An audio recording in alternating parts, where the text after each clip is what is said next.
You're doing the reverse commute here on Long Island that some people do, and we want to talk about congestion pricing. Sure. Have you been able to see data so far? Has there been an impact on congestion and on ridership here on the railroad?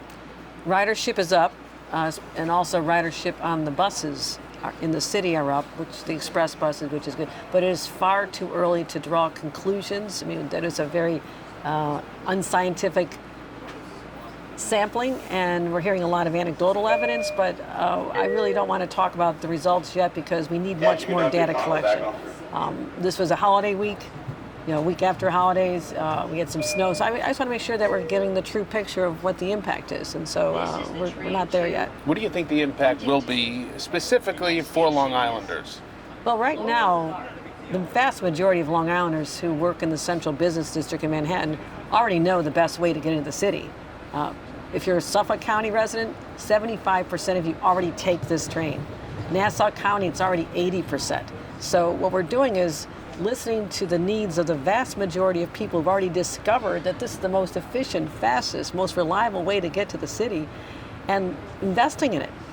Congestion pricing will result, and it's by law, $1.5 billion more investment in this railroad on top of everything we've done with the third track, the new stations, expanding electrification for more routes. So we're going to keep investing. This is a superior system, and I want to make sure it stays that way. The reliability, we broke records in November, 96% on-time arrivals. I don't know a single other system that can claim that. That is extraordinary. Customer satisfaction, 76%. I don't think people are that happy about anything else in life. So these are good metrics. I just want to let people know, if you've not considered this as an option, please think about it. This is really the smartest, best way to get into the city, and it's a lot less expensive than having to pay to park, and the garages are very expensive. So we just wanted people to see that these investments are going to pay off for them. I understand the impact it has on people. That's why I fought really hard to reduce the cost. It was supposed to be $15. This is set in law, by the way. This is the law of the state of New York requires congestion pricing. It went in place years ago. I didn't think that $15 was appropriate for people who are still suffering from inflation. $9, we cut it 40%. So we are where we are.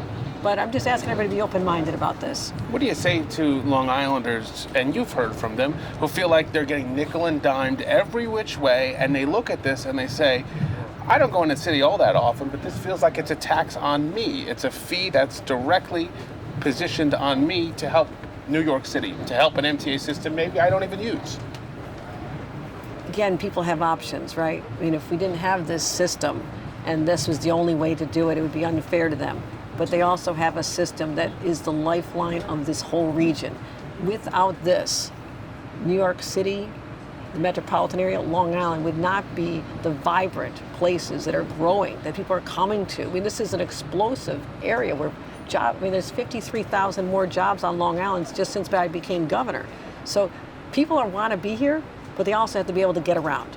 They have to be able to get around, eat with ease, and that's why these billions of dollars investments in this station that need to be paid for are so critically important. Do you think the decision to pause congestion pricing a few months before the election and then bring it back right after kind of lends itself to some of those concerns people have who are saying they feel like this is, again, focused on Long Island, the suburbs, and the outer boroughs? No, there's no reason to think that, because the pause occurred after the end of session, right? I had to do it right before the end of session. We worked through our budget, so the timing was such that we needed to do it then. And I wanted the time to find a way to cut the cost of it.